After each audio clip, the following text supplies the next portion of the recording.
अभी ये आज का लेक्चर करते हैं, इसको गौर से आपने देखना है। तो ये मैं सारा कंसेप्ट आपको करवाऊंगा कि ये जो concept lecture of organic chemistry के बारे में है, तो आपने ये देखना है कि ये रिएक्शन किस तरह किया जाता है और जो रिएक्शन का जो मैकेनिज्म है, मैकेनिज्म कैसे किया जाता है। इसी लेक्चर में आप 200 से ज़्यादा एमसीक्यूज को आप कवर करोगे और आपने फिर आपको मैं डेली लाइफ में इसकी एग्जांपल भी दिखाऊंगा कि ये केमिस्ट्री में डेली लाइफ में इनकी एग्जांपल क्या है। आपने इन 5 पॉइंट्स को अपने दिमाग में रखना है, ठीक है। अभी मैं शुरू करता हूँ फॉर एग्जांपल ऑर्गेनिक केमिस्ट्री के बारे में, ठीक। अब इसको स्टार्ट कैसे किया जाता है। अब फॉर एग्जांपल हमारे पास सबसे पहले अल्केन है ना, अल्केन का फार्मूला क्या होता है, CH4, ठीक है।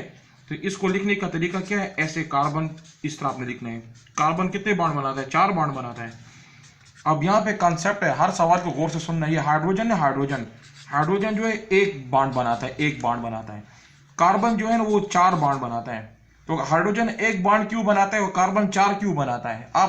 आपने हमेशा इन चीजों को सोचने के क्यों और कैसे, कि कौन सी चीज क्यों है और कैसे है। ये एक बॉन्ड क्यों बनाता है, ये 4 क्यों बनाता है। तो इसके लिए आपने ये देखना है कि जो हमारे पास पीरियोडिक टेबल है, ये पीरियोडिक टेबल के पहले ग्रुप में यहाँ पे हाइड्रोजन है, सही है।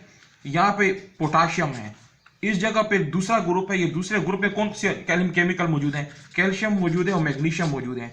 यहाँ पे बोरान मौजूद है, यहाँ पे कार्बन मौजूद है। ये नाइट्रोजन है, ऑक्सीजन है, ठीक है। नाइट्रोजन है, ऑक्सीजन है, फ्लोरीन है, क्लोरीन है। ये पीरियोडिक टेबल का 7वां ग्रुप है और ये 8वां ग्रुप है, नियॉन और जियॉन है।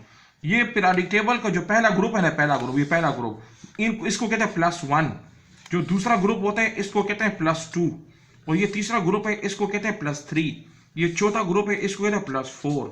अब इसी तरह ये 5वां ग्रुप है, इसको कहते हैं -3 और इसको कहा जाता है -2 और ये जो है -1 और ये जो है वो 0। आपने इस कॉन्सेप्ट को समझना है, ये वाला, ठीक है। ये +1 का मतलब है loss of 1 electron, loss of 2 electron, loss of 3 electron, loss of 4 electron. तो ये चारों लॉस कर रहे हैं। तो लॉस करने के लिए जो चीज लॉस करती, तो लॉस को इंग्लिश में क्या, इसको कहा जाता है ऑक्सीडेशन। तो एमसीक्यूज आ सकता है कि पीरियोडिक टेबल के पहले 4 ग्रुप जो हैं वो लॉस करते हैं कि गेन करते हैं। इसमें से 1 इलेक्ट्रॉन लॉस हो रहा है, इसमें से 2 लॉस होते हैं। ये 3 इलेक्ट्रॉन लॉस कर रहा है, ये 4 इलेक्ट्रॉन लॉस कर रहा है। तो जो लॉस होता है तो उसको केमिस्ट्री की टर्मिनोलॉजी में ऑक्सीडेशन कहा जाता है, लॉस, ठीक है। और ये क्या करते हैं, नाइट्रोजन गेन कर रहा है, ऑक्सीजन गेन कर रहा है, क्लोरीन भी गेन कर रहा है। तो इसका मतलब है गेन कर रहा है, गेन ऑफ इलेक्ट्रॉन। और ये क्या है, ना गेन करता है और ना लॉस करता है। तो इसका मतलब है ये जो ये हमेशा गेन कर रहे हैं। तो गेन करने को केमिस्ट्री की जुबान में क्या कहा जाता है, गेन करने को कहा जाता है। फॉर एग्जांपल मैंने लिखा +1 है, ये +2 है, +3, ठीक है। इसी तरह +4, -3, -2, -1 एंड 0। इस कंसेप्ट को आपने समझना है। जो इस कंसेप्ट पर समझ गया तो सारी केमिस्ट्री पे समझ गया। मैं यहाँ पे लिखता हूँ हाइड्रोजन। तो हाइड्रोजन जो है एक बॉन्ड बनाएगा क्योंकि वो पहले ग्रुप से ताल्लुक रखता है। अब यहाँ पे ऑक्सीजन है, ऑक्सीजन यहाँ पे ऑक्सीजन है, ठीक है। तो ऑक्सीजन कितने बॉन्ड अभी बनाएगा, 2 बॉन्ड बनाएगा। 2 बॉन्ड इसलिए बनाएगा कि इसकी वैलेंसी -2 है, -2। अगर मैं लिखता हूँ H2O, तो H2O को लिखने का तरीका क्या है, ऑक्सीजन है तो ये ऑक्सीजन है, तो मैंने बना दिया ऑक्सीजन। अब ये कितने बॉन्ड बनाएगा, 2 बॉन्ड बनाएगा। देखो 2 बॉन्ड बना दिए, 2 बॉन्ड बनाए। तो हाइड्रोजन ने कितने बॉन्ड बनाए, हाइड्रोजन ने 1 बॉन्ड बनाया। हाइड्रोजन ने 1 बॉन्ड क्यों बनाया है कि वो पहले ग्रुप से ताल्लुक रखता है। जो जिस ग्रुप से ताल्लुक रखता है वो उतने ही बॉन्ड बनाता है। समझ आ रही है। अब मिसाल दूसरा स्ट्रक्चर करता हूं। हमें पता चला कि ऑक्सीजन जो है, ऑक्सीजन वो -2 है, ठीक है। इसकी वैलेंसी जो है -2 है। तो इसका मतलब वो गेन करता है। क्या करता है, गेन करता है। गेन करने को क्या कहा जाता है, गेन करने को कहा जाता है रिडक्शन, ठीक है, रिडक्शन कहा जाता है। अब कार्बन कितने बॉन्ड है, +4 है। तो +4 को क्या कहा जाता है, +4 का मतलब है कि ये आपस में ये ऑक्सीडेशन कर रहा है, ऑक्सीडेशन करता है। तो +4 का मतलब ये कितने बॉन्ड बनाएगा, 4 बॉन्ड बनाएगा, ठीक है। अब मैं कार्बन डाइऑक्साइड में लिखता हूं। मैं आपसे पूछता हूं, यहाँ पे मैंने लिख लिया कार्बन डाइऑक्साइड। तो इसका स्ट्रक्चर आप कैसे बनाओगे, कार्बन डाइऑक्साइड का स्ट्रक्चर कितना बनाओगे। कार्बन कितने बॉन्ड बना रहे हैं, 4। ऑक्सीजन कितने बॉन्ड बना रहे हैं, -2। तो अब आपने कार्बन डाइऑक्साइड का ऐसा स्ट्रक्चर बनाना है कि जिसमें ऑक्सीजन की भी 2 बॉन्ड हो और कार्बन की जो है 4 बॉन्ड हो, ठीक है। इंसान की कितनी आंखें होती है, इंसान की 2 आंखें होती है, ठीक है। 3 आंखें तो नहीं होती ना, अब इसी तरह इंसान के जिसका स्ट्रक्चर होता है, बॉडी होती है, तो इसी तरह इनकी स्ट्रक्चर और बॉडी होती है। ना आपने इनकी तादाद को कम करना है, ना इनकी तादाद को ज्यादा करना है, ना इसकी तादाद को आपने कम करना है, ना इसकी तादाद को आपने ज्यादा करना है। तो आपने ऐसा स्ट्रक्चर बनाना है कि जिससे दोनों का काम हो जाए। अगर मैं लिख दूं कार्बन, ठीक है, मैं अगर इस तरह लिखता हूं 1 2 3 4, तो कार्बन के तो मैंने 4 बॉन्ड यहां पे बना दिए ना, लेकिन ये तो ऑक्सीजन के साथ रिएक्शन कर रहा है। अगर मैं यहाँ पे ऑक्सीजन लिख लूंगा तो ये स्ट्रक्चर बिल्कुल गलत है। ये क्यों कि कार्बन के तो 4 बॉन्ड बन गए हैं, लेकिन ऑक्सीजन के जो है ना, ऑक्सीजन को तो 2 बॉन्ड चाहिए। तो यहाँ पे आपने कितने बॉन्ड बना लिए? ये 4 जो बॉन्ड है, ये 4 इसके साथ भी और इसके साथ भी हैं, तो इसका मतलब ये स्ट्रक्चर गलत है। तो आपने ऐसा स्ट्रक्चर बनाना है कि जिससे ऑक्सीजन के 2 बॉन्ड हो, 2 बॉन्ड हो, कार्बन की कितने हो? 4 बॉन्ड हो। तो मैं स्ट्रक्चर को बनाता हूं। फॉर एग्जाम्पल ये CO2 है, तो मैं ऐसे कार्बन है, तो ऑक्सीजन के 2 बॉन्ड बराबर हो गए कि नहीं? ऑक्सीजन का काम खत्म। अब इसी तरह ये देखें, इसका मतलब है कि कार्बन डाइऑक्साइड के भी हमारे पास 2 बॉन्ड, ऑक्सीजन ने 2 बॉन्ड यहां पे बना दिए, यहां पे भी 2 बना दिए, टोटल कितने हो गए? तो कार्बन के जो 4 बॉन्ड है वो भी पूरे हो गए, कार्बन ने जो 4 बॉन्ड बनाए वो भी पूरे हो गए, और ऑक्सीजन के जो 2 बॉन्ड थे वो भी पूरे गए, 2 और 2, क्योंकि ऑक्सीजन तो 2 है ना, एक ऑक्सीजन ये, एक ऑक्सीजन है, और ऑक्सीजन ने 2 बॉन्ड बना ले, तो इसको स्ट्रक्चर कहा जाता है। अब मैं आपसे पूछूं CH4, अब कार्बन कितने बॉन्ड बनाता है?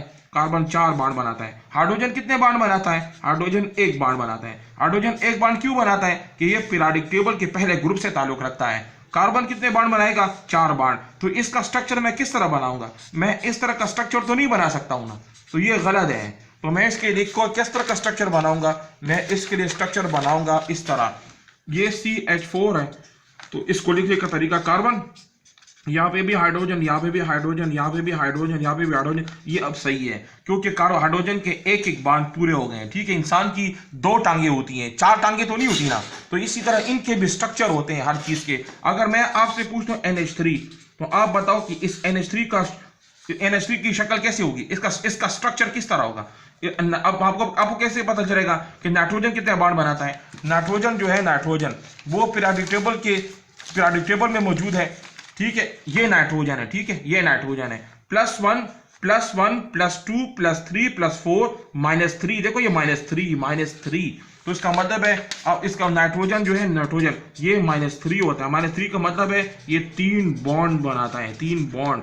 और हाइड्रोजन को तो आपको पता है ना, हाइड्रोजन जो 1 बॉन्ड बनाता है। तो मैं इसका कौन सा स्ट्रक्चर बनाऊं कि ये इसका काम बराबर हो जाए? तो मैं अगर इस तरह बनाऊं 1 2 3 और, तो ये गलत है, सही है। अगर मैं इस तरह करूं कि एक हाइड्रोजन यहां पे करूं, एक हाइड्रोजन यहां पे करूं, एक यहां पे करूं, तो ये बराबर हो गए कि नहीं? इसका मतलब हाइड्रोजन के 3 बॉन्ड भी बराबर हो गए। हाइड्रोजन 1 बॉन्ड बनाता है, ठीक है, एक, तो 1 1 1, तो इसका मतलब ये भी सही है, ये भी सही है और ये भी सही है। नाइट्रोजन कितने बॉन्ड बनाता है? 3 बनाता है, 1 2 3, तो इसका मतलब है ये पूरा का पूरा स्ट्रक्चर जो है ना वो ओके है। तो आपको जब स्ट्रक्चर बनाना आ गया तो बाकी काम आसान है। अब मैं लिखता हूं CH4, ये कौन है? ये अल्केन, ठीक है, अल्केन का ये स्ट्रक्चर हो गया। अगर मैं ये अल्केन लिखता हूं, यहां इसको लिखने का तरीका मैं ऐसे भी लिख सकता हूं, ठीक है, ऐसे भी लिख सकता हूं। अब मैं एक काम करता हूं कि इसमें से एक हाइड्रोजन को रिमूव करता हूं। जब भी अल्केन में से एक हाइड्रोजन को रिमूव किया जाता है तो उसको फिर अल्केन नहीं कहा जाता, उसका नाम फिर बदल जाता है। फिर उसको आपने क्या करना है? उसको आपने बोलना है अल्काइल। इसको आपने कहना है अल्केन, तो इसको कहते हैं अल्काइल। अगर ये मीथेन है तो इसको मैं कहूंगा मीथेन है, तो ये दूसरा जो है मीथेन नहीं है, इसको आपने क्या करना है? मीथाइल आइल। When one hydrogen is removed, किसी भी अल्केन के बीच में से एक हाइड्रोजन को जब रिमूव किया जाता है तो वो अल्केन नहीं रहता, उसको फिर क्या कहा जाता है? अल्काइल कहा जाता है। इसमें ये CH4 है, तो ये क्या चीज हो गया? ये CH3 हो गया, CH3। ठीक है, दोबारा मैं समझाता हूं। मिसाल अल्केन तो आपको समझ आएगी कि एक कार्बन है। अगर मैं 2 कार्बन लेता हूं, एक कार्बन ये, एक कार्बन ये, ठीक है। अब मुझे बताओ कि इस कार्बन को कितने बॉन्ड मजीद चाहिए? कार्बन कितने बॉन्ड बनाता है? 4 बॉन्ड बनाता है, 4। तो इस कार्बन को मजीद कितने बॉन्ड चाहिए? एक तो हो गया ना, एक ये हो जाएगा, 2 हो गए, एक ये हो गया, 3 हो गए, और एक ये हो गया, 4 हो गए। तो ये ओके हो गया, ठीक हो गया, ठीक है। अब ये कार्बन है, एक ये हो गया, एक ये हो गया, और एक ये हो गया, तो 4 बराबर हो गए कि नहीं? तो इसका मतलब है इसके साथ भी हाइड्रोजन, यहाँ पे भी हाइड्रोजन, यहाँ पे भी हाइड्रोजन, यहाँ पे भी हाइड्रोजन, यहाँ पे भी हाइड्रोजन, यहाँ पे भी हाइड्रोजन। इस सब को लिखने का तरीका क्या है, ये एक कार्बन है तो एक कार्बन मैंने लिख लिया, इसके साथ 1 2 3 है तो मैं यहाँ पे लिखूंगा ये 3 है, इसके साथ ये बॉन्ड है तो ये मैंने बॉन्ड बना दिया, ये कार्बन है तो ये भी कार्बन आ गया, 1 2 3 है तो इसका मतलब है ये भी 3 है। तो इसका मतलब ये क्या चीज है, इसको कहते हैं ईथेन। क्या कहते हैं, इसको कहा जाता है ईथेन।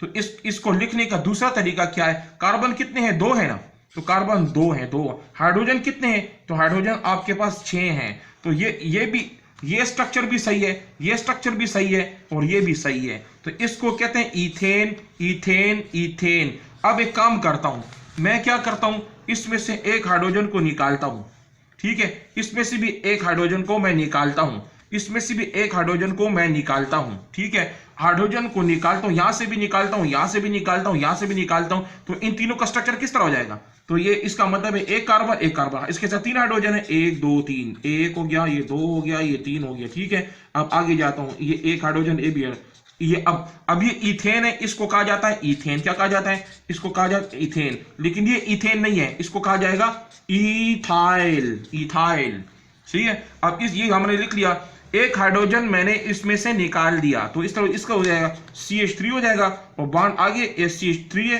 तो इसको CH2 लिख लूंगा, तो ये भी इथाइल, इथाइल। अब इसमें से क्या है, C2H5 है, कार्बन 2 है, तो एक हाइड्रोजन तो मैंने यहां से निकाल दिया ना, तो यहाँ पे 5 हो जाएगा, तो ये इसके मतलब ये भी ethyl, ethyl, ethyl, ethyl, ethyl. ये इथेन था, ये इथाइल आ गया, समझ आ रही है। अब आप खुद भी कर सकते हो, ठीक है। अब मैं आप लोगों को टेस्ट देता हूं कि मैं यहां पे लिखता हूं प्रोपेन। क्या, प्रोपेन का मतलब है कितने कार्बन, 3 कार्बन, कितने कार्बन, 3 कार्बन। तो 3 कार्बन है तो इसके साथ हाइड्रोजन कितने होंगे, अगर कार्बन 3 है तो हाइड्रोजन कितने होते हैं, टेस्ट में ही आता है, if there are 3 carbon how much hydrogen. तो आपने इस तरह करना है, देखें, 1 कार्बन, ये 2 कार्बन और ये 3 कार्बन, 3 कार्बन बना दिए। तो ये जो आपस में जो चेन बनता है ना, जंजीर जो बन रही होती है, इसका MCQs आता है, इसको कहते हैं कैटिनेशन, कैटिनेशन, कैटिनेशन।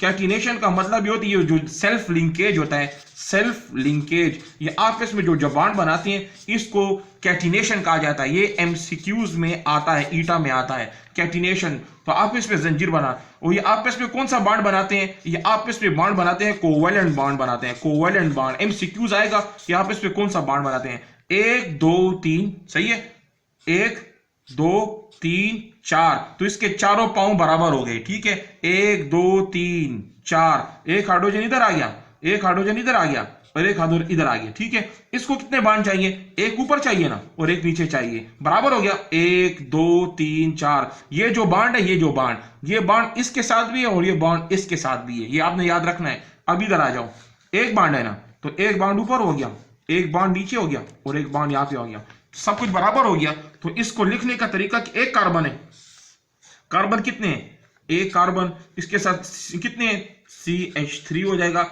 अब मैंने आगे बॉन्ड बनाया, ये कार्बन बना, ये कार्बन, इसके साथ हाइड्रोजन 2 है, मैंने 2 बना दिए। ये फिर मैं आगे गया, एक कार्बन, ये कार्बन है, इसके साथ कितने हाइड्रोजन है, 3 है। ये इसका बिल्कुल सही स्ट्रक्चर है, इसको कहा जाता है प्रोपेन, प्रोपेन। तो फिर प्रोपाइल क्या चीज होगा, प्रोपाइल, मैंने प्रोपेन बना दिया, CH3 CH2 CH3, ये कौन है, इसको कहा जाता है प्रोपेन, प्रोपेन। और अगर मैं इसमें से एक हाइड्रोजन को निकालता हूं, एक हाइड्रोजन को निकालता हूं, तो ये क्या बन जाएगा, CH3 CH2 CH2।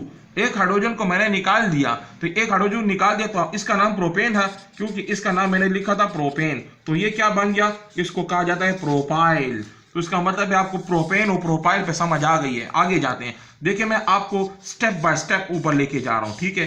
पहले आपने इधर आना है, फिर आपने यहाँ पे आना है, फिर आपने यहाँ पे आना है, फिर यहाँ पे आना है, फिर यहाँ पे आना है। इसको कहते हैं कॉन्सेप्ट। सबसे पहले आप अपने कॉन्सेप्ट को क्लियर करोगे। अभी मैं आपको यहाँ पे ले आया हूँ, अभी आपने यहाँ पे आना है, यहाँ पे। इधर आने का क्या तरीकेकार है, देखें, ये मैंने लिख लिया अल्केन है, ठीक है। फार्मूला क्या अल्केन का, CnH2n+2, ये अल्केन का फार्मूला है। आपसे पूछा जाएगा अगर कार्बन की तादाद 4 है, कार्बन की तादाद 4 है तो हाइड्रोजन की तादाद कितनी होगी। अगर कार्बन की तादाद 4 है तो हाइड्रोजन कितनी होगी, कार्बन की तादाद अगर 4 है तो हाइड्रोजन कितनी होगी, ये सवाल है। तो इसके जरिए हल कर रहे हैं। तो ये कार्बन डाल दिया, ये n का मतलब 4, अगर यहाँ पे 3 है तो यहाँ पे हमने 3 लिखो, यहाँ पे 5 है यहाँ पे 5 लिखो, यहाँ पे 6 है तो यहाँ पे 6 लिखो, ठीक है, फार्मूले के मुताबिक। CNN की जगह 4 आ गया, अब H आ गया, 2 है, यहाँ पे भी 2 है, यहाँ पे भी 2 है, यहाँ पे N है तो N के साथ 4 को मल्टीप्लाई करना है। इधर अगर 5 है तो इधर 5 है, इधर 6 है तो इधर 6 है, इधर 4 है तो इधर 4 है, इधर 3 है तो इधर भी 3 है। आगे जाते हैं, +2, तो क्या आंसर आ जाता है, इससे क्या आंसर बनता है, कार्बन अगर 4 है तो हाइड्रोजन कितने, 4 2s are 8, ठीक है, 4 2s are, यहां तक हम पहुंच गए, ठीक है। अब कार्बन कितने हैं, 4 है, कार्बन 4 है, तो आपने इस N की जगह क्या लिखना है, 4, ठीक है। जो यहाँ पे 4 है तो यहाँ पे भी 4 है, इधर 5 है तो इधर भी 5 है, इधर 6 है तो इधर भी 6 है, तो इसके मुताबिक मैं यहाँ पे जा रहा हूँ, ठीक है। तो 2 को 4 के साथ मल्टीप्लाई किया तो 8 आ गया, 8 को 2 से प्लस लो 10 आ गया, उसका मतलब है कार्बन अगर 4 होगा हाइड्रोजन कितने होंगे, 10 होंगे। अब मैं इसको यहाँ पे कंफर्म करता हूँ, ठीक है। कंफर्म करने का तरीका क्या है, कार्बन 1 2 3 4 कार्बन है ना, देखिए मैंने 4 बना दिए, 4 कार्बन मैंने बना दिए, ठीक है। अब इसके बाद आपने क्या करना है, हाइड्रोजन 10 देखने के मुकम्मल है कि नहीं है, एक हाइड्रोजन ये, एक हाइड्रोजन ये और एक ये, 3 हाइड्रोजन हो गए, ठीक है। 4 5 6 7 8 9 10, तो अब समझ आ रही है, तो इसका मतलब है यहाँ पे 10 बराबर हो गए। अभी आपका होमवर्क है, मिसाल मैं अगर लिखता हूं, कार्बन अगर 6 है तो हाइड्रोजन फिर कितने हैं, कार्बन अगर 6 है तो हाइड्रोजन कितने हैं, तो आप क्या करोगी, फार्मूला CnH2n+2, इस फार्मूले को आपने यूज करना है। तो अगर मैं कार्बन अगर 6 लेता हूं, कार्बन कितने हैं, 6 हैं, तो कार्बन 6 हैं तो 2 को मल्टीप्लाई करोगे 6 के साथ, ठीक है, +2 के साथ, तो यहाँ पे 6 है तो यहाँ पे भी 6 आ गया, ठीक है। इस तरह लिखने के बाद 6 2s क्या आएगा आपके पास, 6 2s आपके पास 12 है, 12 + 2, इसका मतलब है कार्बन अगर 6 है तो हाइड्रोजन आपके पास 14 आ जाते हैं। अब मैं इसी के स्ट्रक्चर को यहाँ पे कंफर्म करता हूँ कि सही क्या गलत है, 1 2 3 4 5, ठीक है, 1 2 3 4 5, आगे कार्बन एक और भी है, ये 6 हो गए कि नहीं, 6